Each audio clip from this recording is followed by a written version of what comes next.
May the force be with you, and happy Friday. And welcome to the happiest show on the happiest channel in the happiest quadrant of this tiny galaxy. Welcome to We Have the High Ground, your one-stop shop for everything Star Wars, specifically The Mandalorian.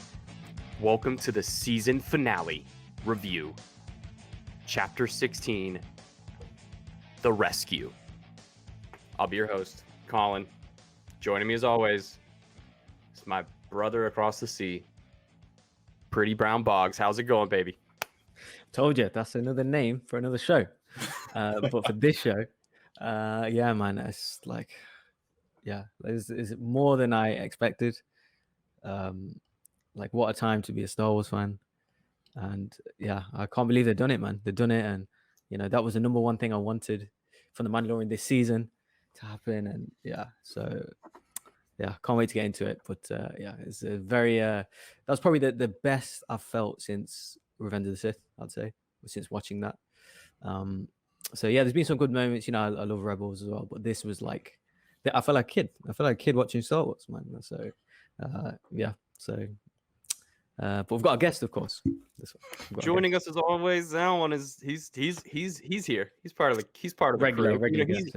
You know who he is. This is who we call our Hondo. You're my Hondo. You know, coming here like, hello, like Ezra, my boy. Like coming up in here. This is my man. It's the commissioner, the master of the Really Trivia Showdown, Matt Thomas. How are you doing, my man? How are you feeling today? I am feeling fantastic. It is a great day to be a Star Wars fan. I had to change into my old school Lucasfilm Limited shirt and my Sith Eternal jacket. Like it's throwing the celebration cap.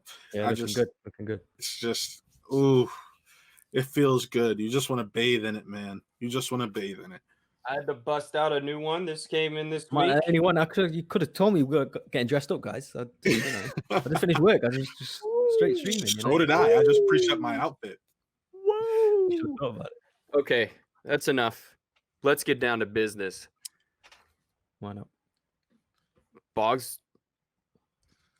they ignited that green, baby. They did it for you, dude. They did it for you. Ellis. Oh my God. My heart is full. I'll be honest with you. My heart is warm today.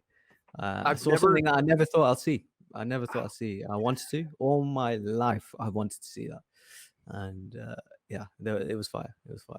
But before we get into the things, right, we'll cover that as well. I do want to give a shout out. Rest in peace, rest in paradise, whatever you want to say, to the actual real life Boba Fett. Jeremy Bulloch, obviously, he passed away just a couple of days ago, just before this dropped yesterday. Yeah, by the time of this recording. What a good send-off, I don't know if you saw this episode or not, but yeah, I think they done him proud. But even him, like, just his whole acting in the original trilogy. Obviously, we just recently lost David Prowse as well. How he kind of his movement in the original trilogy has spawned off so much lore within, it's from his consequence of his performance in that suit has inspired the Mandalorian. How he looks, how he performs. So it's crazy, man. But yeah, so shout out to him or all that he's done. So yeah, just thought I'll give him a shout. Absolutely, we're getting to that point, unfortunately, right? Yeah. That's kind we of need to give these guys good send-offs, man. Like whatever. Oh man, I know that sounds really like general, but we got 4 left. Gotta make them count. Yeah, we need to protect those 4 as long as we can. Well, they brought one back, and he's working, because I'm just going to frickin' say it. Luke Skywalker was in The Mandalorian. Oh, my God. If you didn't read the title, this is the spoiler review. It's always been a spoiler review. No non-spoiler reviews for all you. Like, who would watch a non-spoiler review? This is something I could go on a whole tangent about non-spoiler reviews. You come to the internet for Star Wars, baby. We're going to spoil this thing like it's milk that's been in the fridge for 3 months. 3 months old milk. We're going to spoil this thing bad. This is going to be ridiculous. This episode could have ended at 30 minutes in. It could have been over 30 minutes. You could have ended it like a whole. They could have Force Awakens it, and they could have the handoff of the Saber could have totally been like the end of the episode. You don't know what's going to happen. That would have been crazy. And then Dave Filoni and Jon Favreau were like, yeah, shut up and sit down. I got 10, 15 more minutes of this. You better strap in, bucko, and you better put your hat on because we're about to – wait, no. What does my boy Tony Stark say? He says to Rhodey, you better drop your socks and grab your Crocs because we're about to get wet on this ride because this thing was intense from top to bottom. This episode delivered. You start off immediately with a chase scene that starts out with Dr. Pershing in a Imperial transport getting chased down by the Slave One. Like, we are in. Both the last 2 weeks, we have been talking about how the first part of the season, you seem like the first 5 minutes for them trying to get into the story. That's what it seemed like. It was a little bit of like, all right, let's lead you in. No. This was the longest cold opening of the show, I'm pretty sure, because the credits did not roll until 4 minutes and 30 some odd seconds into the episode, which is I was like, okay, we're just gonna not tell me the title of the episode. And then it kicks in with a new theme, a new rendition of the theme. I have so much to say about the music in this episode. I am going to lose my bonking mind if there is not a drop when I go to Bonnaroo next, if the next Bonnaroo I get to go to, if somebody does not use the Dark Trooper power up as a transition in EDM music, we've failed. We've failed as bassheads. We've failed this world because that was some of the dopest original sound I'd ever heard. Okay, I got to give my boy some time. Let's slow down. I was just about to say, you're just running. You started fine. Okay, before I throw it to Matt. Okay, so we'll just obviously, like you said, the Slave One is chasing the Imperial shuttle. Obviously, we see a British Imperial as well. Finally, I think that's the first time this season we've seen a British Imperial. That dude could have been in a movie in 1978. Like that dude was fresh out of like, oh, we made this dude and his voice, everything about that dude was so Imperial. Like talk about one character who has like 4 minutes of screen, like barely 4 minutes of screen time. Like he was perfect. They've done such a good job. There's two of them in the show. Obviously, the Doctor Pershing's with him. They've time to shut up as well immediately. Like, this isn't your lab. Be quiet. And then obviously they've Slave One has stunned them with an ion cannon, which is super weird. I didn't know they can operate that big on that big scale. Obviously, initially thought they were pirates, and then they're boarded. And I've noticed immediately. I actually forgot. Well, I didn't realize before watching it that Peyton Reed was directing. For some reason, I presumed it was Jon Favreau. But I think some of the reasons why he's picked, because he knows how to film scale so well. Obviously, being in the Ant-Man franchise, filming the scale of things, how small things are, giving people perspective, seeing things that are more intimidating, like the way the Slave One came up kind of above the Imperial vessel, like it's fire. So definitely the right director. I forgot how good he was at that. And obviously no dialogue until kind of Din Djarin and Cara Dune board the kind of cargo, the pilot kind of area. Before we get to that, what are you thinking there, Matt? So obviously seeing the opening scene anyway. Well, we did get a British Imperial last week, the one that got shot in the face. He's a Brit. He's from the Kingsman franchise. Oh, okay. The Night King guy. The one who was praising Project Cinder last week. He's he's the Night King from Game of Thrones. Colin muted. I didn't know that. I recognized him from the first Kingsman film when they're testing him on the train tracks, and that, and I just blew Colin's mind because now he realizes it. But yeah, I loved it. That Slave One shot just blew my mind, and I want to preface this before we get even deeper into this. This is possibly the darkest we've seen Star Wars go since Revenge of the Sith. Flat out. This was violent. It was gruesome at times. Rogue One. I remember, I don't care for Rogue One. I try to objectively. But I still found this more violent and gruesome because we're hearing, and we'll get into this later, but you hear neck snap.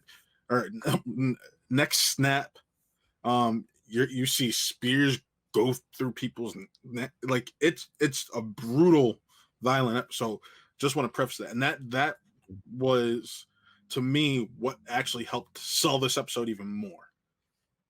because you feel how impassionate they are about this and how important this mission really feels.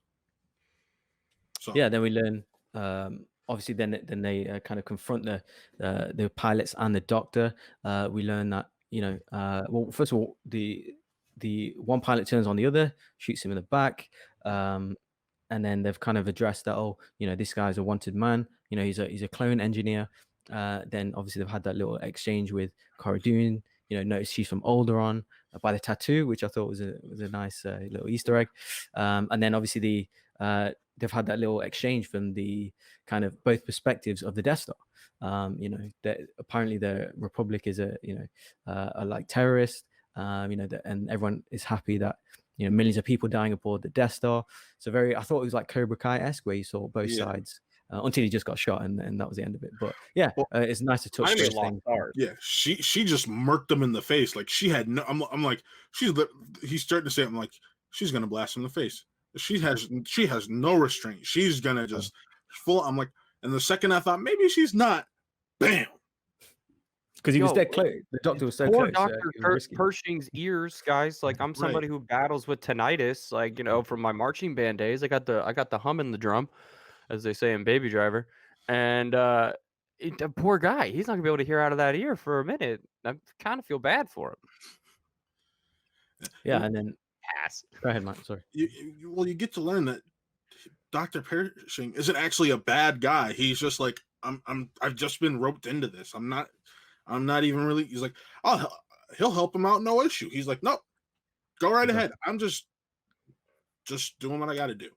Exactly. And then obviously they come to this. The slave one arrives at this planet, and then, you know, we see the two cowboys enter the bar again. Obviously Boba and Din Djarin, where they see Bo-Katan and Koska? Yeah, Koska Reeves. No axe this time though. No axe this time. Yes, yeah, which is a bit strange. I thought he was going to come at some point in the episode, but he just never came. So I don't know why.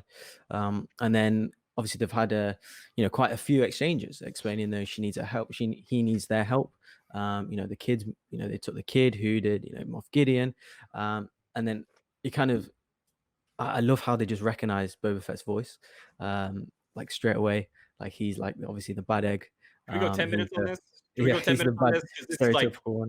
This scene was great. This was too much. It was one of the best scenes in the thing, where think about like obviously all I thought was for Sasha Banks, like, you're doing a suplex against Boba Fett using a jetpack. Like, imagine being pitched that. Like, you must think, like, what have I done right in my life to do that? Like, of everyone in the world they're thinking of, they thought of you to do that. That was just like, I just felt so happy for her. Like, she must have cried after that scene, like thinking, how the hell have I got this for? Like, when she parkours off the the, what do you call that? Like a pillar? Pole? Yeah, like pillar.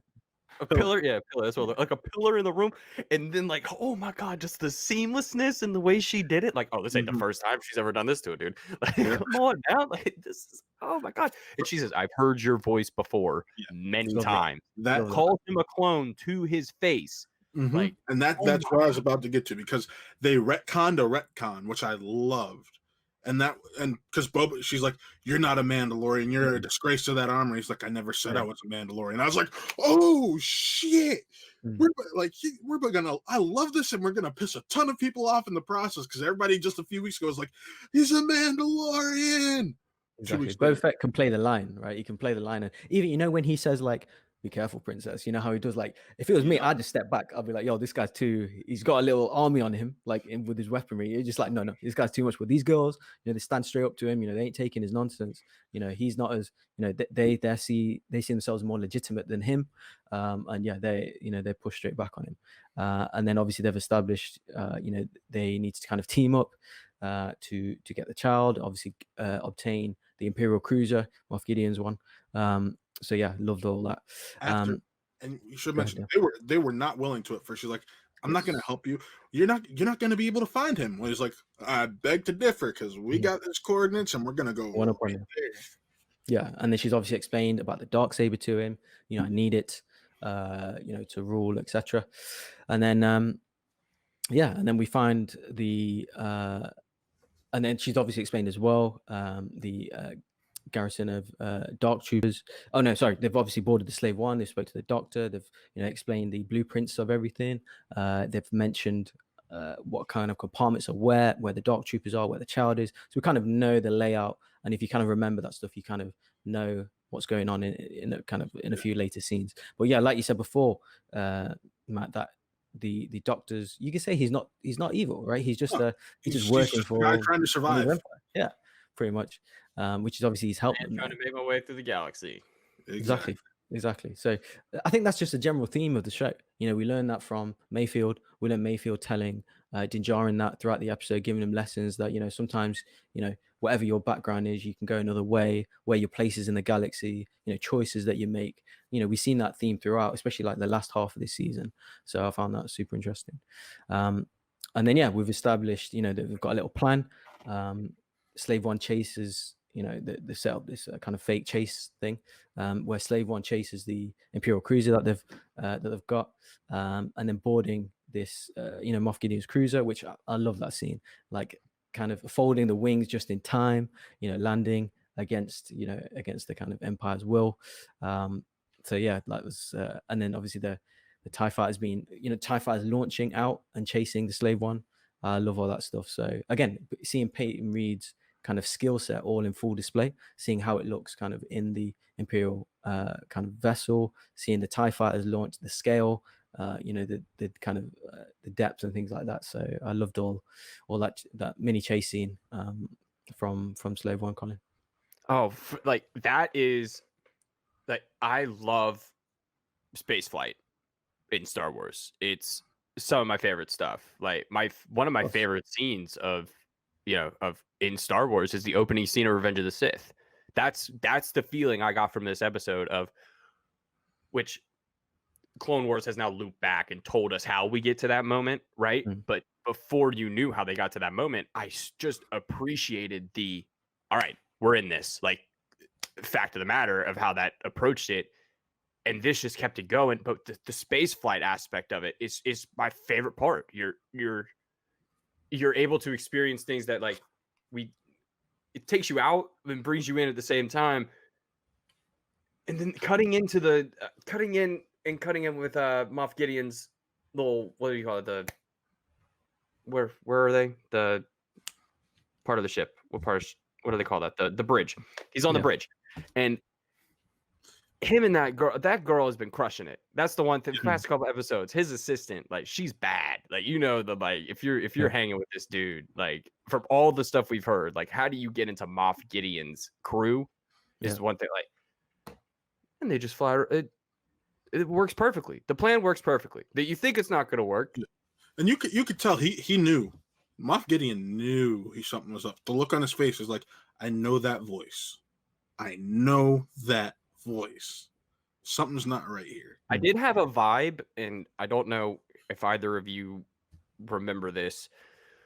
There was a trailer for an expansion of the Old Republic MMO, where the Sith came in and crashed a ship into the Jedi Temple, and that was like the opening scene of the cinematic. Felt just like them flying the cruiser right into the hull. Like, that was unreal. I couldn't believe that they actually pulled that off. And honestly, I was expecting one of them to go, another happy landing. They didn't have time for that, did they? They didn't have time. They crash landed, jumped out. We normally see Imperials jump, running out of the way, the shuttle kind of door opens. But obviously it was the rebels, if you want to call them that. And then obviously they run out and they're just blasting everything that moves, obviously creating a distraction for Din Djarin, which is just, I just love the kind of 4 warriors that they've put together, which they're just blasting the whole way through the cruiser, shooting everything that moves, and then whilst they've mentioned as well, Din Djarin obviously sneaks up behind, sneak into the child. So how do you think the kind of four ladies look, Colin? Oh, like, it's fine. Oh my God, like, what are we talking about here? Like, there's moments that you don't forget, and it's when those 4 ladies roll up in that joint, you are in. And the Action moment films, where basically. Kara's gun jams, Mhm. I'm like, oh no. I had an ankle. I was like, oh no, oh no. And she's just sitting there. They're brutal. Yeah, they're brutal. just she just throws it. She He's beats like, the And the dude. sword, I'm using the this sword, as a baton. Screw it. Screw it. Just whacks the dude. And then she's sitting there in the elevator, banging it on the ground. She's like, you need help with that? Or something. It's like, no, I think I got it. just You just beat the hear shit it. out of it. stormtroopers are just like freeze, and they're like, nah, we're not freezing for nothing. Mate. Freeze. Yeah, Hey, you Yeah. freeze. exactly. No, I will say that moment actually hit me more than the A-Force moment in the Avengers That Endgame. was about Okay. yeah. That was about it was But really I think similar, that's because Star Wars means more to me. And Yeah. you look at the history of like a character like Ahsoka, where she was so hated, and even Rey, where she's so hated, and the fandom has come a long way. Because before there was a lot of gatekeeping of Star Wars is for boys, this, that, and the other, and then now there are so many female characters that people love. Well, I didn't even. I gotta be honest, I didn't even notice until like a minute into the scene, Yeah. because that's when it's best. Because I addressed it with Colin a couple episodes ago. The episode when they're on Tython. With obviously like Pedro Pascal, Ming-Na Wen, Timur Morrison. All minorities and stuff. You don't even notice. It's just something that is just a part of the feels story. It doesn't natural. matter. Exactly, like this scene as well. I only noticed like kind of through, like when Kara's jammed a gun. I was like, oh yeah, it's all women. Like it doesn't matter, right? It's just all warriors. A-Force in Endgame felt forced. I still enjoyed it. A little bit, yeah. It was It nice. felt a little bit forced. It was weak without Black Widow, Yeah. who was the leading female. You needed a moment like that at Infinity War as well to at least say They had that to a smaller A degree. little one, yeah. It was her, Scarlet Witch, and Okoye, if I remember Yeah. correctly. And right. Oh but- yes, yeah. When they yeah. Why was she up there the whole time? Yeah. But this, because it feels so natural, you've already and think about this, in way less screen time than you've had with all those characters in the MCU. You feel like you're more connected with these characters, especially like, and I should say, I shouldn't say less screen time, because there's people like us who've watched Clone Wars, who watch Rebels, who already love Bo-Katan. Then the people, even though Gina Carano is not the best person, who have fallen in love with Cara Dune as a character. And it's just one of those things. You just feel so connected. And then I know Chris, he's very excited. He watched the episode. But when he sees Casca there, it's just all of this builds up. And the only thing, and I'm glad they didn't do it, but it would have been cool to have Ahsoka in on that too, because You're right. Because if you think about it, like I just now that you mentioned it, obviously Sasha Banks, a wrestling star, Cara Dune, what's her name? Gina Carano. Yeah, Gina Carano. Yeah, obviously MMA star. UFC, yeah. Ming-Na Wen, Disney star in effect. And obviously Katie Katie Sackhoff, sci-fi star. Yeah, you've got these icons. Battlestar, that her Netflix show, The Flash. Like it's not baggage. It's good baggage. Yeah. It's like it's earned. I think that's the word we got to talk about. It's earned. They earned this moment more so than like I'm like I can't watch Rise of Skywalker, to be honest. Like I can't. It doesn't feel like it's earned. There's moments in that movie that I feel like are not like just unearned. And it's really hard when you watch Endgame in that same year, which was really hard. And then you see how they do the portal scene. And then Star Wars is like, well, what if we had a portal scene? But it wasn't the real portal scene. It was like a sort of portal scene. I can see why you say that doesn't feel earned. I'm the opposite. I actually can watch Rise of Skywalker, but I'm like, I know that's a fault, but it's I look at it at the full scope of this 40-year journey, this entire 40 some odd year journey, 42 years at the time. I look at it from that degree, and I look at everything we've gotten. I looked at everything. Like, it feels more earned to me because I'm sitting there. I've watched Rebels. I've watched Clone Wars, all of the Jedi thing, seeing the ghost. Like, I think it would have felt more natural if we saw Hera with Jason. Like, if they had sprinkled in a little bit more of that stuff for people like us, yeah, it feels more earned. But like, because I honestly have not watched the movie since the beginning of this year. Well, it's crazy that it's come out a year ago, right? Don't you think how crazy that is? It seems like it was a few months ago. A year ago today, actually, if I remember. Yeah. Oh, So correct me if Yeah. I'm wrong, but there's not the usual like random roll call when we get into when all the ships show up, right? There's not like No. rogue leader checking in, red leader checking in. No, you have a little bit of it with like Lando, but yeah, you got a smaller one with Lando, Wedge, Nine Nub, like smaller ones, just with the character. Right. But then you just the thing you could do is cut in the same way and just be like, oh, Rogue or Phoenix Squadron checking in, and we'd all be like, we would have lost our bonking minds. And it's just little things like that. But this has done it. Like just look at the four of them coming out of there. You're saying all these things that line up. That's why the people behind this, all these fandom coming together into one that are they're able to all agree, which is so strange. I don't know what it is, but there's something about the baggage that was brought into 9 that just doesn't exist here. And I think the reason is because you've been able to, since this is a television series, you've been able to introduce some of these older characters for us, but they're new to some of these other people, and they're now going back and they're looking more into Ahsoka. They're looking more into Bo-Katan, and now they're starting to gain that appreciation for them. I think that's why it wouldn't have worked in Rise of Skywalker, and that's why it doesn't bug me that they didn't do that, because people would have been like, "Who's that green chick?" And then you would have had us out here losing our minds. There are people just sitting there confused. Like No, but they're not confused though, Matt, because they did it in other movies with pilots that don't matter, with pilots that are just there to die, and they got 10 seconds of screen time and then they die. So you can put that in there for other people. Yeah, I get that. I guess what I'm saying is you have to please the fanboys, and then that is something that like Marvel has done very well. Marvel leans into that extremely hard. And I think that's something that they're learning lessons from with Jon Favreau. And Favreau earned this moment. And he's bringing in the folks to do it right. And yeah, just we're at the point where the Dark Troopers are getting powered up as well in our review. All right, I'm going to do it. That sound that Ludwig did. Oh my God. If you have some headphones, go get your headphones, go watch the episode, and you feel like you're at a rave. And it just kept going. I'm like, oh, what is this? Yeah, it's like some trance, like kind of. It is phenomenal. It is above and beyond. I need it all the time. I'm gonna wake up. Like, oh my God.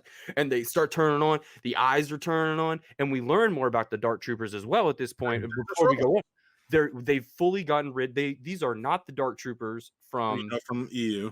We know from EU, these are not the Dark Troopers even from Rogue One. We have they figured it out. I mean, the best of it, they do. I guess the Separatists weren't wrong in some point. Droids are a bit easier to control than humans, so might as well just take the human element out of it and no more room for error, because these Dark Troopers are on point and they are terrifying. I'm sold. I'm just totally sold. Yeah, these Phase 3 troopers are like, they're brutal, and obviously that, like you said, they've completely charged up now, and they've started to kind of leave the bay that they're in. You know, Din Djarin manages to kind of use Pershing's key thing to lock them in, except for one, who obviously sneaks out, and you know, him going toe to toe with this Dark Trooper. You know, he was, you know, shit out of him. Definitely, like his face getting put, like his helmet's right in the back of the wall. Where I was just like, is his helmet gonna shatter? Yeah, his helmet gonna shatter. Exactly, or his brain, like, or something.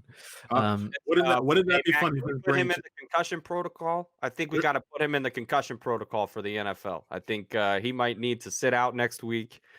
He might miss 2 to 4 weeks because that brain was thrown around like you put it in a jar and just shook it.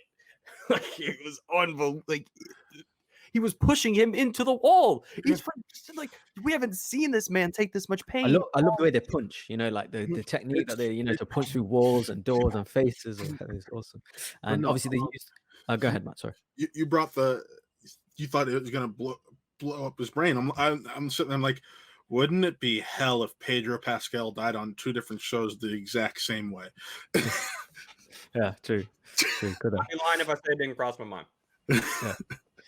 And obviously, he's kind of used his whole armor on him, and it's not really affecting him. He's realized he's obviously got the Beskar spear. That's the only thing that's kind of saved him. The simplistic weaponry has saved him against the kind of Terminator in effect. So yeah, do love them. They were definitely a bit trippy. Yeah, again, the whole perspective thing from Peyton Reed, showing how big and intimidating they are. The face is covering the whole screen with the red eyes and stuff. So definitely the right director on this. So loved all that. And yeah, the obviously Din Djarin then when he pulls the door open, that scene. Sorry, I was muted. It reminds me of when Iron Man has to open the elevator in Civil War when he finally gets to Siberia to see Cap and Bucky.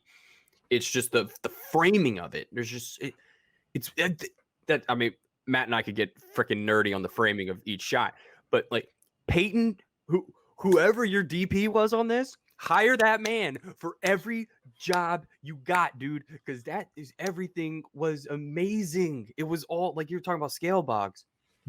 The size of these bots, like these Dark Troopers, they're big. I mean, they're about like 6. They're about the size of Vader, like 6'5" ish. I would say about 7 feet tall. I'm gonna give him a cool Giannis 7 feet tall. I was giving him like 6'5" to 6'8". That's where I was leaning. Okay, we'll go LeBron. We'll give him a 6'8". I'll meet you in the middle. And he's like, they're huge. Sorry, I didn't understand. Oh, Google. They're intimidating. This is the first time where it's not a spider or something, and he freaking hates droids. Remember, this dude, he kind of gave a look to Kara when they were doing the planning thing when Pershing says, "Oh yeah, they're droids." Kara was just like, he was like, "Oh, we're about to go down on these hoes." It was awesome. Like he was like, "Oh my god!" It's like he was ready to go and using everything that he has built up to this point. Like, we knew that the spear was going to come in handy, and he is becoming a master. Like he is. You could tell that whatever training grounds he was on as a kid, my boy was topping his class on Spear Day, because he is like no joke handling his own, and then later doesn't have too hard of a time dealing with somebody else, right? Like he's very he continues to impress, and he continues to display how much of a badass he is over and over and over again every single time. This is probably the most concerned I was ever that he was going to lose a fight at any point of the series. He was like, screw it, I'll just stab him in the neck and I'll light him on fire. Well, he's lucky because he gave him all he can handle, and and that was obviously to kind of tease us about what was later to come, obviously, in terms of how tough these troopers are. It took him, he had to give them, he was at his best, and that was just one trooper. And how many? 20 to 30 troopers, would you say? So yeah, that they're coming. Obviously, he's then managed to eject them out the back, which is very convenient, obviously. But we all kind of knew they're coming straight back, right? Or not straight back, but they're coming back around sooner or later, because we knew that obviously that they can fly. So they've got their own little jetpacks in their feet, or whatever you want to call them. And then obviously they come to where Grogu's held hostage. That's where we see Moff Gideon finally with the Darksaber in hand, ignited. Showing off, flexing, I call it, with the Darksaber, saying it's mesmerizing, isn't it? And then they have a weird exchange, I thought. So quite mellow, I thought. Not kind of having a debate instead of kind of it's not really a standoff, like having a weird exchange, trying to be quite empathetic with each other, especially Moff Gideon. I thought, well, what's going on here? Why is he, he's kind of put away his lightsaber. He's told him, I've seen your relationship with him. Take him. Your battle isn't with mine. So yeah, very weird exchange. And then obviously the couldn't trust him, of course. Goes to get the child, and and then he tries to get him from behind, obviously, and then they have that fight, like you're saying, Colin. So what are your thoughts about that prison scene and the fight scene? We have finally made it to Space Gus Fring. Space Gus Fring showed up in that scene. I've been waiting for some evil, dastardly shit to come out of this man's mouth. Oh my god, that's totally, he is 100% in on, I'm gonna play on this dude's emotions. He's like, I got the blood. You know he still needs the kid. Like, Right. come on, you know he still needs the kid. Like, but for a second, that's why Giancarlo Esposito got this job. You believe this guy for a second. I believed him for all of 3 seconds, and then he walks away and hits him in the back. But Right. He's like, hey, I've got the blood. You let me go. What? You leave. You take the kid. We're all fine. Just bam. Yeah, so this guy's Breaking Bad, The Boys, this guy just plays an awesome villain, man. And then I thought he was... He plays an awesome villain even when he's not really a villain, if you look at Do the Right Thing. Yeah, exactly. Oh, yeah. So wow. Good call. I thought he was really good as well with the lightsaber when they had the little, obviously, fight. Like, he's got that old man kind of Vader style, like, like the stiff swinging. You tell, obviously, he wasn't, as proficient as other people that we've seen. But I did like the way, because it was like kind of the same level as Din Djarin. So, with the spear and stuff. So I did like the exchange. Obviously, it didn't last ages. But, Din Djarin did get the best of him and spared his life. So what are your thoughts on the fight scene, Matt? Beautiful. I remember in interviews prior to this season, Giancarlo talked about, like, you see me fight with the Darksaber, and you can tell that Gideon's highly inspired by Vader. Even how he was making his swings Vader-esque, like, and that's why he has the armor he does, because his armor is even inspired by Vader. He goes back and watches ESPN classic tapes of Vader, like, swinging around, like, there's these old, because you got to think he knows everything, right? Because he even says, assume I know everything, which I thought was amazing, because that's the one thing that you're like, I don't know how you know everything, but he calls him one knowing that he's already used all of his little his wristlet thing. And he's kind of hinted at the fact that Gideon may be a little force sensitive. So, and we might play into that in season 3. I read a lot of Giancarlo Esposito interviews. I'm a Giancarlo stan. But yeah, and by the way, if you're listening and you are a prop / memorabilia collector, Black Series Darksaber, go pre-orders on Monday. Oh. Merry Christmas to me. I may have to get in on that. Oh my goodness. This scene, this whole interaction, it to take it over to another property, it's Harry Potter-esque with the Elder Wand. Yeah. And the rules that follow that wand of disarming someone are very alive here. The idea of, like, having to earn that saber is very real, and the implications that that's going to carry weight into season 3 is unbelievable. But Bogz, the dude has the Darksaber now and is holding it. Like, what? We gotta go more into those rules, because something kind of retcons and makes you theorize as a fan is he tries to hand it over to Bo-Katan, and it's explained like, oh no, you can't do that. She needs to earn it. And you sit back here, and if you've watched Rebels, you're like, but Sabine handed it to her. But we know Rebels takes place before this. So are we at this point where we're now yet? Maybe next season we'll find out that nobody in Mandalore truly accepted her because she didn't win the Darksaber. Yeah, maybe. So what I've noticed particularly this season, with Filoni around, you'll get this answer. It might not be next season. It might be in a different series. It might be in a Ahsoka series, whatever. You'll get this answer, because he doesn't do 2 + 2. He does 1 + 1 + 1. It'll be one episode here, one series here. It might be in an animation, that kind of thing, but he does connect it all eventually. So them answers like that we will get, but when, that just kind of leaves us on edge. I agree. Yeah. And then obviously the Dark Troopers return now. So now they know they're in trouble. Again, something that Moff Gideon wasn't there for, that he knew about. He goes, obviously, he's give you that one Dark Trooper, gave you all you can handle. I've got however many more on the way. So everyone's going to die in this room except for me and the child. So what are you guys going to do? And now obviously it kind of builds as you see them marching up. You're seeing punching the doors again. I love that. They just know they're in trouble. You hear the noises, and then obviously you hear like I don't know what you call it, like an alarm, like an incoming. We have an unidentified craft coming this way. Yeah, exactly. First, I thought it was Slave One. And I Yeah, I was like, thought it was oh, leaving okay, off. yeah. I thought Boba Fett's back, And and then then you see an X-wing, and yes, he we cares see the like a X-wing. single X-wing, like that'll help. You know, we're saved.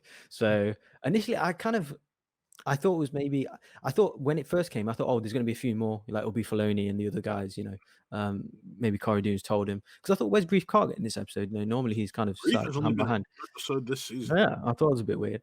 And then yeah, obviously that it's just one. Carl ain't It's cheap. Yeah, exactly. And then it's just one. Last year, It's though. just one X-wing, right? And then from the one X-wing, I've kind of thought, don't tease me, okay? Like don't do that if it's not. Do you know what I mean? Don't. So that's when I've started to get you see the. I Grogu's started to get a face. tingling feeling. Then you Yes. see Grogu's face, and you can tell. Yes, it holds on him. Yeah, He senses something. Something's up. yeah. You see Exactly. the X-wing pulling, and he turns and looks at the monitor. And of course, they've asked, you know, what's your call sign? Where are you? You know, I was hoping for a Red 5 calling in, you know, but I didn't get that. You see I'm glad I didn't get it. Figure walking in the hallway, cape or hood up, cape billowing, and you're just like, no. Yeah. So obviously all the droids kind of stop. First they stop punching. You hear the kind of bit of silence. You know, everyone thinking what's going on. They've, you know, you see the droids turning. They've obviously been alerted something's happening. And then you see it. You see a hooded character. Yeah. So it took me a bit of I'm thinking, please, what's happening here? Who is it? It looks like no. It's what's his shape? Like what's it? What color is the hood? Hey, what's that sound? Everybody, what's going down? Yeah, I will say the only thing that bugs me is we don't get to see the Saber. We just next thing you know, he's in a corridor fighting off. I'm like, oh. I was trying to see, on the video footage. I was like, oh, what hilt is it? Like, who is it? Like, because you can know from the hilt, right? Then you hear know from the noise. You can know from the Yeah. noise in the hum, yeah, from the ignition. So I was looking for all that, and then yeah, he's the way he's kind of whooping him, and you know, I'm getting each scene, and as I'm seeing everyone kind of walking through, I'm getting a little bit more like, oh no, like it's like I'm starting to get teary. I'm starting to get the frog in my throat. Like, what is happening? Like, is it? And then you know, he's coming through. You see more of it. Then obviously you see the black glove. Then you see the lightsaber. Then you see that, you know, has, you know, a bit of a close up on the hilt. And yeah, just getting everything that he wants, you know, that we want. That, you know, it's very surreal seeing that. You know, I've waited all my life to see Luke in the prime Luke in action, and for him to roll up, you know, have his own Rogue One kind of Vader corridor scene to whoop all these guys, and he didn't even break a sweat. That's what I mean. Look at Din Djarin struggling for his life with one trooper. Why would he, bro? There you go. Struggling for his life with one trooper. This guy's just crushing him, moving the heads, just deflecting. Like, oh, come on, man. Like, where's this guy been all my life? When I finished Return of the Jedi as a 9-year-old, this is what I thought was next in Star Wars. I thought this was next. I never got it. So this is absolute, you know, I don't know what you can say, redemption or whatever, or justice. But yeah, what are you guys thinking of kind of Luke's entrance, Luke's return? Or the return of the Jedi, I should say. The return of the Jedi, poggers. You see what I went to grab. How do you think I'm feeling? So I think it's, yeah, I don't know. So for me, this is like, for me, you know, in comparison to the sequel trilogy, where this is what I particularly like about the Mandalorian, where the sequels set expectations, but for me, they don't deliver on the expectations. Okay, for me. But for Mandalorian, why I love it so much, they set expectations and they deliver on them exact expectations. They teased these additional characters. They give it us. They teased, you know, Luke, you know, and they give it us. They teased all this Force use. They teased all the, you know, just the extra level, and we've got it. You know, we got a different approach with the sequels, so that's why as well. I think it's also fair to comment that, you know, we haven't got any announcements with the Rian Johnson trilogy. We haven't got any announcements about Poe, Finn.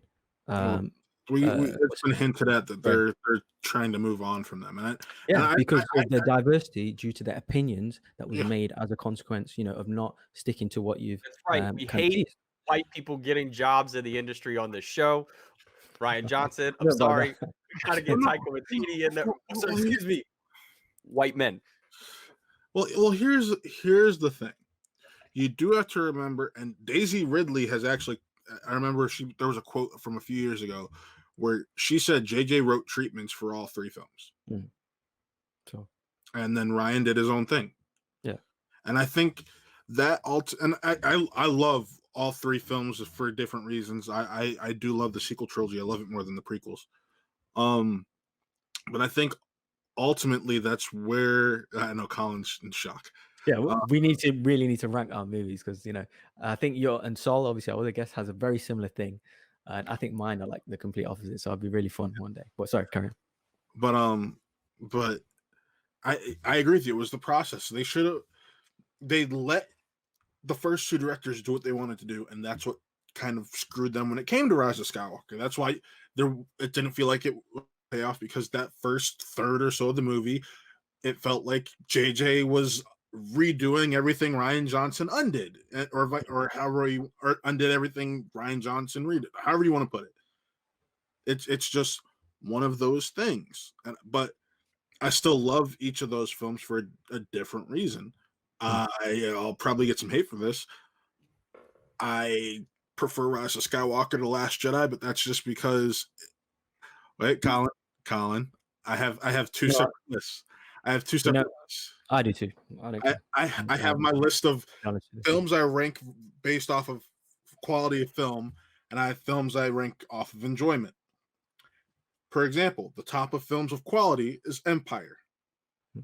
Tops of films in enjoyment is Return of the Jedi. I get that. That's fair. So right now I'm speaking for my films of enjoyment. My films of enjoyment, I have Rise of Skywalker higher than Last Jedi. The other list is completely different. Okay. I'll let it slide. We'll say that for another one. We'll say it for another show. We can go. We can go hard. Is my explanation fair, though? Is that a fair explanation? Yeah, completely fair. I think so. I'm never gonna actually judge somebody on the movies that they like, unless you tell me that like Attack of the Clones is your favorite one, and then I've had somebody tell me that, and I looked at them like, "You said what?" The Clone Wars animated movie is my favorite movie, but my favorite scene of this show was the mirror image of the son of Vader, with the scene at the end of Rogue One where Vader lights his saber and Luke is inverted on that same shot. When he comes through the smoke, bro, you're just like, oh my god! It's like when Stone Cold came back, running out to the ring.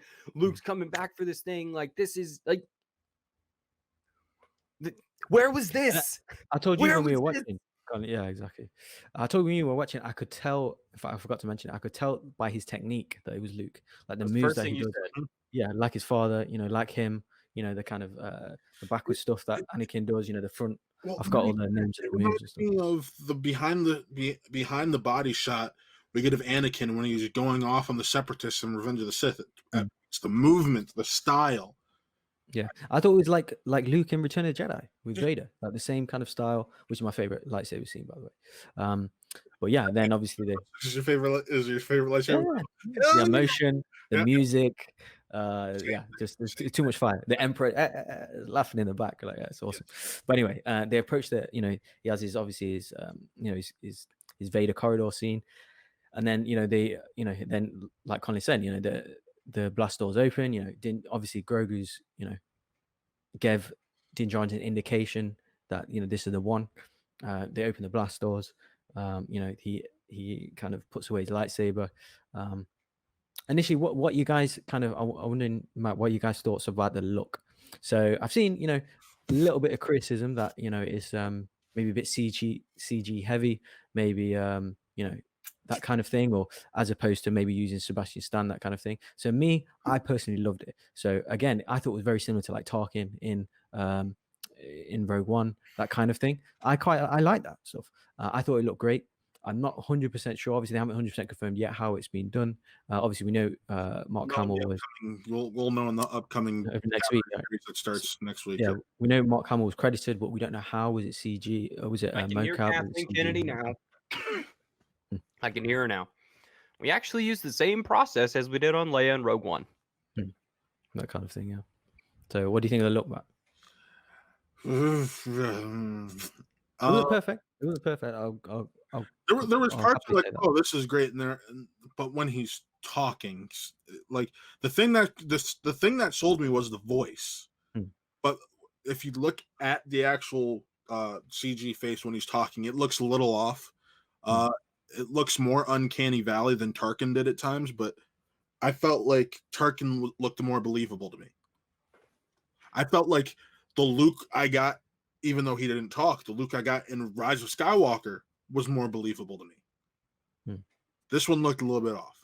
Yeah, that's different. That was at night, you know, the helmet's on, you know, kind of, there was no real movement without the helmet. Yeah, you could still see the face, and the face looked a little bit easy, a little bit more realistic. Yeah, that's fair. And then, then I could just tell, you know, where obviously Din Djarin's then put Grogu on the chair. Like, I wish I could see the concept art for this, because I can imagine that was a concept art from years ago. You know, Grogu just peeping behind the chair, looking at Luke. I was waiting for that in the end credits. Obviously, we didn't get that. But yeah, the initial dialogue, and then, you know, I didn't actually cry at this part. I thought I would, because, you know, it's something I wanted all my life. I explained to you guys, but when I was watching, I was thinking, why not crying? I should be like in tears now, because this is like an epic moment. You know, he's explaining, you know, like obviously that he's strong with the Force, you know, but with that he needs a teacher. And then he's established, you know, he doesn't want to go with you. No, he wants your permission. Then the music changes. Oh, and of course, having the Force theme and Luke's theme, I was like, oh my God, this is too fire. This is too fire. From that moment, you know, getting that kind of extended Force theme, I was like, oh man, this is like dream come true. We're getting Luke Skywalker, you know, post Return of the Jedi. And obviously Din Djarin then, you know, he's picked him up, saying his goodbyes. He took his helmet off, kind of out the blue, which is really sweet. I didn't find that out of the blue, especially when you have Bo and Casca there, because I think they put it in the seeds have been planted that we're probably gonna see more of Pedro going forward. I have a feeling. Sure. Now he's getting more comfortable without the helmet, you know, through all the lessons that he's learned throughout the season, and you know, you can adapt to whatever your place fits in the galaxy, right? And then obviously really emotional, you know, he puts Grogu down, you know, to kind of pass him over. You know, Pedro Pascal's getting ripped out. And for me, the best part of the Mandalorian was when, you know, Grogu's holding onto his leg, and then you hear the, and then like, I was like, no, like, because you hear the noise first, and then you see R2 come around the corner, and I completely didn't even think, not even 1 second did I think R2 was going to be this. And so my reaction was like Luke in The Last Jedi. Like that was, I was like, R2, and like I just felt my lip going like I couldn't, and then I just tears. I swear to God, just like so many tears. I was like, I had to pause it. I was like, oh my God, it's just seeing Luke and seeing obviously Luke next to R2, which I never thought I'd see a prime Luke with R2 with Grogu there, like having, you know, doing his little rocking thing with each other, making all the noises. You could hear the Force theme with. I was like, what the hell are you guys doing? Obviously, and then Luke's, you know, looking at Din Djarin. You know, Din Djarin's about to cry teary-eyed, and they gave each other a nod. Like, I was like, what the hell is this, man? So, yeah, because I even watched it, obviously, you know, as soon as it came out, and I watched it again about 8 hours later, just before this. I cried again. I can't help it. Like, it's just that scene, man. Just the music, the characters. It's just super emotional. So that was my favorite part of the scene. So what do you guys think about R2? Because that was the best surprise to me. My heart was warm after that, man. Bro, what was he saying? I know R2 loves to talk his shit. I would love to know. Like, yo, I'm like, have they ever had an interaction? Like, he just got him immediately. It was like, oh, finally somebody talking to me. We talked on Sunday, Colin, about you know, about the obviously Disney you know, investor announcements. You know, you asked me, am I looking forward to the Droid series? I said yes, because R2 is one of my favorite characters. Full stop. And seeing him back with Luke out the blue. Say again. My girlfriend teared up when the Droid series was announced. exactly. But yeah, I absolutely love that scene, man. And yeah, like I said, I watched it twice. I can't believe I've cried. I'm telling Colin, like, not just a tear dropped. I'm like ugly crying. Like, I'm like, what the hell's wrong with me? So yeah, I loved it, man. And you know, they walk off. You know, Din Djarin again in tears, as he's saying goodbye. You know, this is the most emotional that we've seen him. You know, watching Luke in a corridor like we did in Return of the Jedi with Vader, same kind of corridor, same aesthetic. With R2 next to him and Grogu in hand, very surreal. Never thought I'd see it. So glad I've witnessed it.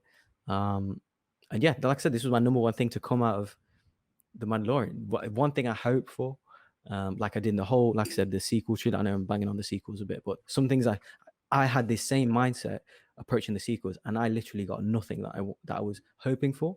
But in this Mandalorian series, I've got every single thing I wanted. I wanted original trilogy music. I wanted, all the kind of Rebels, Filoniverse characters to appear. I wanted Luke in, bang, bang, bang. I'm getting it like every week, man. So, I absolutely fell in love with this. Yeah, some of our best scenes in all of Star Wars, man. Like I said, this is the most heartwarmed I've felt since Revenge of the Sith, bar some episodes in Rebels, I'd say. Yeah, this touched on Twilight of the Apprentice is Yeah, like of a course. top 3 Star Wars moment for Of me. I course, just of need course. everyone to like. But did you? I'm an did you animation cry? guy. Like Yeah, that's what it got me. I cried when The only Rebels one I cried when was Twin Sons. When they're like Luke, at the end, I was like, what? cried Twilight No, of the Apprentice Part 2. I cried I'm not surprised. I mean, it's fire. It's fire. when Kanan died. I cry at the finale. That end the last moments we get of Star Wars Rebels, I cry. Mm-hmm. So yeah. No, I was just gonna say there's a moment in this that we didn't touch on. Okay. Gideon shoots the child. Oh yes, of course. That moment where he lights up Bo-Katan and then turns immediately. He fires the blaster before Din dives, and Din dives and blocks the shot. Mm-hmm. It is like, so I think there's a protocol in him that's saying, oh, I know who the fuck that is. Yep. He cannot have this child. Fine. Just blast him. There's also something we didn't touch on that is really important going forward, and that's when they arrive on the bridge and he does try to hand her, like we touched on it a little bit. We didn't go into the details. Right, he tries to hand her the Darksaber, and we get that really deep explanation. I thought it was going to kick off for a second. Yeah, I thought she was about to go to town on him. I thought it was about to go down. And the reason he's like, "You take it," and she's like, and the reason I bring that up now is because we just mentioned how Luke goes off with a child. We now have an idea of where this show is going forward. That's transition. Yeah, I think we're also going to be able to see how these shows are lining up, because we now know that the Rangers of the New Republic and the Ahsoka show take place within this timeline. So it gives us tons of room to continue to explore this. And there is so much goodness going on here.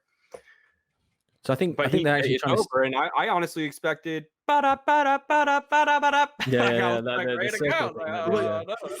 know that he's probably gonna go to Mandalore with her, and they're gonna try to reclaim Mandalore.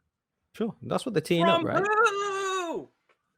The Empire, I guess. Someone. He said the Empire turned that planet to glass. Yeah, that's what he says. What Boba says, right? He's like, Mandalore. Oh, that's another thing as well that I've noticed no one's mentioned. Boba Fett wasn't there, and I think he wasn't there because he's got beef with Luke. The last time that they met, right? I didn't see him in there. Yeah, no, that's what I'm saying. He's not there because he has beef with Luke from the last time that they. He flew off after he shot down the TIE fighters. Yeah, but he didn't come back. Like even like when they had control of the bridge, they could have, maybe brought him back. Told him like when somebody comes over to the party, you're like, I'm not gonna hang out in the kitchen where everybody's drinking. I don't like that person. I'm gonna go hang out on the porch or something. But was like, I'm gonna go kicking on the porch for a little while. I'm gonna go do some flying, maybe practice my maneuvers. I'll be back to pick you guys up. I'll be back to pick you guys up. Just ring me on the Uber. You guys know how to get me. Just ring me on the comms. I'll be back when you're ready for a pickup. Exactly. It's amazing stuff. Like, to think that we just watched Luke Skywalker, R2-D2, Din Djarin, Grogu, Bo-Katan. Darksaber. How lucky are we, man? Like, just take a couple moments to just feel like this is the golden age right now. And I think these are lessons that I've learned. Like, don't give anyone this property but Dave Filoni. I feel like he understands it. He has to be involved at every single step of the way. If you were talking story, if you were talking characters, he has found a way to merge his love of this and is able to reflect how he feels about Star Wars, and that message is actually coming across to the very basic fans. Basic fans are watching this show and they're like, that's amazing. That's like, I have people watching this show. And that's making them want to watch the other stuff more because they watched the gallery show and they saw, like last season when he spoke on why the Duel of the Fates is so important and then it broke down into this entire series thing. You're just like, holy shit. And it made you reappreciate everything that was done. Yeah, that's why we like Revenge of the Sith. Of course.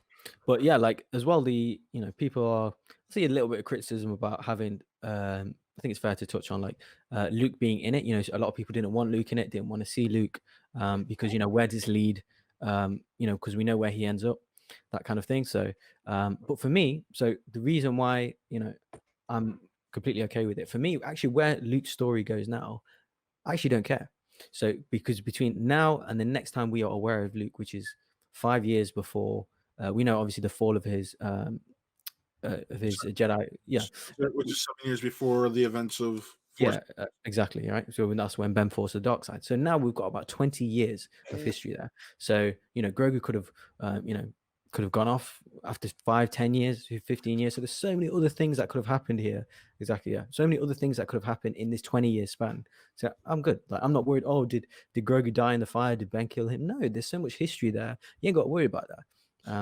You think the Din's not coming back to see that kid again? Like, here, and I was actually going to touch on that. Time jump it. What if they time jump it? I don't think they're going to time jump because in the Disney investors meeting, they brought up that the Filoni and Favreau shows are gonna end up combining to be like this end game type event.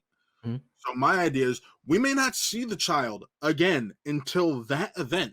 Because Luke even says he's a danger to himself and everyone around him until he gets his powers under control. That gives you maybe 2 to 7 years to build this up, and maybe that's because you've built up this fan base, you will have rebuilt your goodwill with fans. You make that a film itself. Yeah, can do. And also, it's actually called.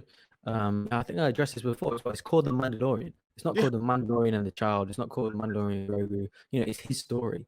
Right? Obviously, he was, the unique selling point. But at the end of the day, his story is different. His path is different. He's with Luke. So yeah, now it's obviously about him, like you said, him, Mandalore, reclaim Mandalore, and maybe as well. We got another announcement by the end of the post-credit scene. I hope everyone stayed around to watch it. If you haven't, obviously go back and watch the post-credit scene. Spoiler. We see, we were back on Tatooine. Back on Jabba's palace. So first of all, having the end credit scene is crazy, right? Shout out to my man Bib. He's put me well away. Done. Well done. So he's doing a good impression of Jabba, I think. He's been holding it down. I'm reminding myself, I'm like, this is 5 years after, 3 to 5 years after Return of the Jedi, and this man put on a lot of weight. He's the king of the palace now, Yeah. Oh, Bob. I was like, oh, this motherfucker. He's no. Yeah, exactly. Ming-Na Wen obviously firing through. There was not that many people there in the palace as much as last time, I thought. But maybe because they all died on the barge, Bob. Right. That was a long time ago, right? You get some more. Years. It doesn't have the pool that there was no band this time. I was like, oh, this is a bit, And then it's look at it this way. Bib is a squatter. He's just taking advantage of something that's there. Yeah, sure. There's a few followers, basically. And then obviously Boba Fett, and, he blasted him and chucked him off. And I thought, was it because he's standing on the Rancor kind of cage thing? I thought, what's they're going to maybe try that again, but maybe save that for another time. Jetpack, Bogz. Yeah, true. That's what I thought was going to happen. I thought he was going to drop, he's going to jet back up. But obviously, it didn't happen. And then he sits upon the little throne in the palace, and then we get an announcement. The book of Boba Fett coming December 2021, which obviously wasn't in the Disney investors announcement. God. Yeah, because that would have that was a nice little reveal. I love that. I will say I told Colin this. I'm an admin of a Star Wars page. Someone's like, I don't think, and it initially put this thought in my head. I'm like, what if the book of the child is closed, and now that this is the next book, you will see Boba turn on the Mandalorian? I'm like, wait a minute, that doesn't make sense. This, that, and the other. Oh wait, I messaged you about this. What the hell do you mean? This is Dave Filoni we're talking about. He made Avatar: The Last Airbender, bro. That's all about books. It's all about books and telling separate stories. So I would not be shocked. No, and remember, I hit you up about it this morning when that thought hit my head. So you hurt, but and then the reports were coming out. No, this is the show. I'm like, are we sure?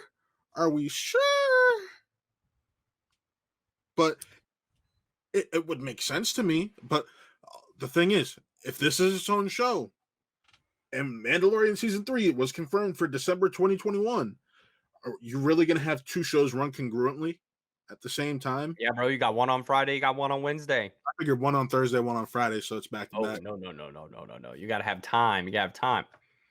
They're built. Whoa, what if we get to like Arrow and Flash level where there's a fucking show getting dropped like every day of the week? And that would be incredible. Yeah. But no, but yeah, I agree with you. It's Filoni. He was involved in the first season of Avatar, and it was books. It was book 1, Air. Book 1 was the child. Book 2 could be the book 1 was water. Sorry. Air was never a book. My apologies. Sorry, I actually recently rewatched Korra, so that's why that one's in my head. My love. Because book 1 of Korra is Air. Yes, because she doesn't know it. Yeah. But yeah, so it's very possible that's the situation. It's like, all right, cool. I either way, I'm sold. You sold me on an end at the Investors Day. You sold me on an Endgame like event.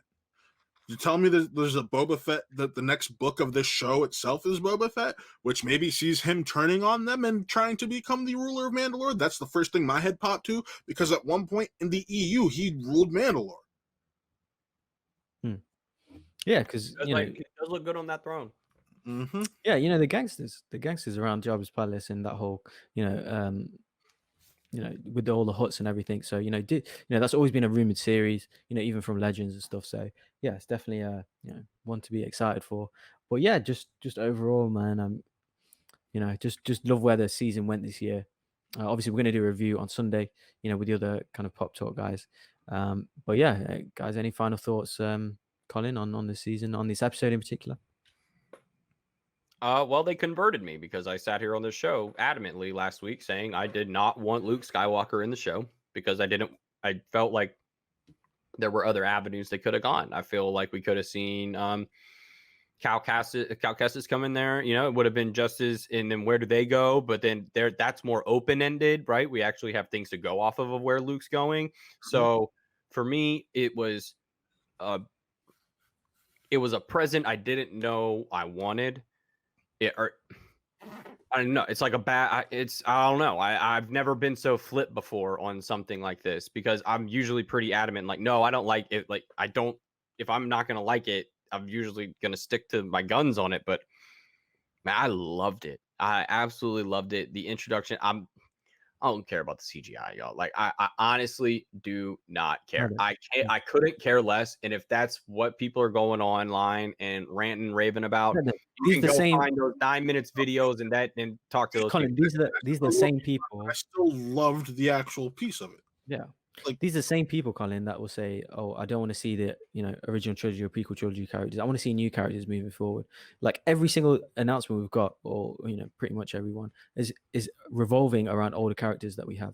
Sorry, everyone. Like this is Star Wars. When you respect the past and move the story forward, you have. They live in this world. You have to respect the fact that these exactly in this galaxy. Still expand the world by doing it.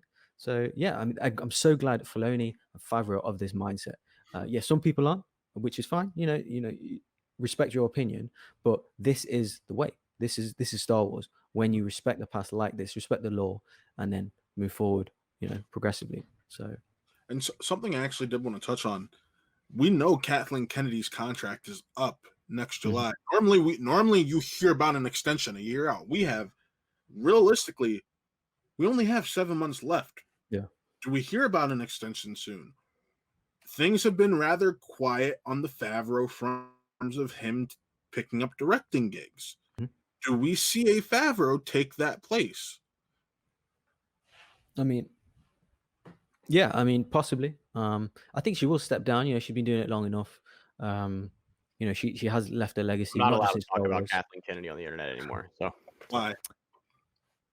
Wait, why? I don't like her. Yeah, That's fine. but she's finished strong though, right? With all these announcements, with the Mandalorian and stuff. So, yeah, I mean, I think she will step down. I don't think she'll sign a new contract, but because now she has some apprentices that she could take over. Because before a few years ago, we didn't know who would take over. Maybe Kevin Feige, that kind of thing. Could you imagine if they come out and do like a rule of 2 announcement for Filoni and Favreau as co-chairs of Lucasfilm? I don't think it would be Filoni because Filoni's very hands-on. Yeah, and he'd be stuck more behind a desk and doing a role like that's just no. Kevin Feige is literally doing it on a yearly basis for the last 12 years. Hear me out. You have more than just Star Wars to worry about when it comes to Lucasfilm. You make separate heads. You make just a Lucasfilm general head. You things like that. You make Favreau being the head himself makes sense, and then right under him on the division of Star Wars is where you put Filoni. Yeah. George Lucas ran the thing too. And so, yeah, I know. And he made Howard the Duck. So ferme la bouche on that one. Yeah, and I love how Lucas is always on set, or always, you see him lingering around Filoni a lot. So I'm pretty sure he has his influence when making this. So yeah, overall favorite episode of the series. Yes. I've watched it twice. I've cried twice. Yeah, seeing Prime Luke. Thanks so much, Filoni and Favreau. You've brought some. You made people really happy. So shout out to you guys. But yeah, I think that's it, Colin. Anything else? I just want to say like, comment, subscribe. Our last episode we hit 5,000 views. Can't believe it. Very grateful of this community that we've got. So yeah, let's keep it up. Let's keep it rolling. Keep liking and supporting the. You get the some channel. T-shirts in this bitch. Yeah, exactly. Like a Teespring, motherfucker. Popcorn Universe Teespring. Do it. I know. I want like a Letterman's jacket. I say that, Roy, actually. I'm pretty sure they have it. They have Letterman jackets as an option on Teespring. We have one for Who Are They Real Entertainment. Ooh. Well, anything you want to plug, Matt, before we go? Like I just said, Who Are They Real Entertainment? The Really Trivia Showdown, where we have Pretty Brown Bogz and the coach, the culture. Who is the Mouth of the South? Who is he? We don't know. We'll find out.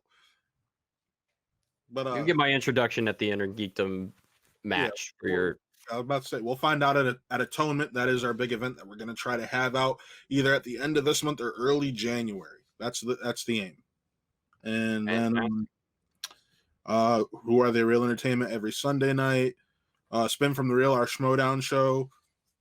Wednesdays, Really Scared, our horror show on Thursdays, and then Wrestle Real, which is either Tuesday or Friday, depending on if they're live or pre-recorded. So, man, we're all busy. You can catch me and Bogz later today, where we will be having the I would say probably he was the former #1 contender of the Movie Trivia Schmodown Star Wars League. Andres Ace Cabrera is coming on the show tonight. It's gonna be a fantastic time. Probably get into a little bit of this. So if you want to have a little more Mando talk with us, bet it's gonna go down there. That's gonna be a blast. We're gonna it's just gonna be a good old time. So come on down, hang out with us. It's gonna be a good old Friday night with the boys, and let's we'll be back probably with a little Investors Day recap and what we're looking forward to next year video before the end of this year. Might take next week off just because it's Christmas over here and everywhere. It's Christmas everywhere, but some of us will be traveling, so we'll see how it goes. But we could pop out a show on Friday next week. You never know. You never know what might happen over here. But that is gonna do it for season 2 of the Mandalorian. Bogz, it's become a long day. Ignite the green. We started this thing 9 weeks ago. We had this idea. Let's do a Star Wars show. And look at us, Bogz. We're doing a whole Star Wars show thing. Man, I can't believe this is 2020 has just been awesome. Like, if this is the last show of the year, like, y'all have been fantastic. Everybody coming up. It's this whole Star Wars thing. It's just such a loving family when it wants to be. And right now, we all need the love, and Star Wars is giving that love. And 2020 has not been the best, but this show has definitely done the due diligence of picking that mantle up and making everybody's days better. I mean, this is like, I can go back and watch this every day for the rest of my life, and it would be fantastic. I can't believe we just watched a season of television where Ahsoka Tano and Luke Skywalker were on the screen like that. Like, now I want to see them together, and now we might get that. So, and the show don't stop as well, Colin. One last thing, the show don't stop because the Mandalorian is, the Star Wars continues, and so do we. So, we're gonna rank stuff, we're gonna rate stuff, we're gonna review stuff, just talk about Star Wars, themes, generals, whatever. High Republic coming out. Yep. High Republic book drops on January 5th. I got it pre-ordered. It's coming in day of. We're gonna knock it out. We're gonna have a good old review of it. I can't wait. It's gonna be fantastic. They got content coming for us all the time, so we will have content coming for you. So the next show coming up is the Bad Batch. So once we get the Bad Batch coming in, we'll be doing Bad Batch reviews, and just be just as fun because I can't wait. We get the return of Fennec Sand, and it's gonna be fantastic. Bob, So what are you doing tomorrow morning? I should say for you. I don't know. Well, what's your schedule on Sunday? I gotta ask. Right now, are you off work? Is what I should say. Yes, yeah, I'm off work. You want to have a late night with me and Chris tomorrow? Doing what exactly? Colin knows because Colin may be showing up later in the evening. But over on Who Are They Real Entertainment, we are watching the Star Wars Holiday Special. Holiday Special. Oh my god. Yeah, I guess so. I guess I can pop in. We'll see. Woo! Fantastic, folks. You can check Bogz out maybe over there. You can check me out at @the_C Morris wherever they are sold. And you can, like I said before, you can find me later today on the Ultimate Schmodown Show. Folks, thanks so much for hanging out. Thanks so much for kicking through this season of The Mandalorian with us. Truly, truly grateful. But that'll do it, folks. Remember, we have the high ground.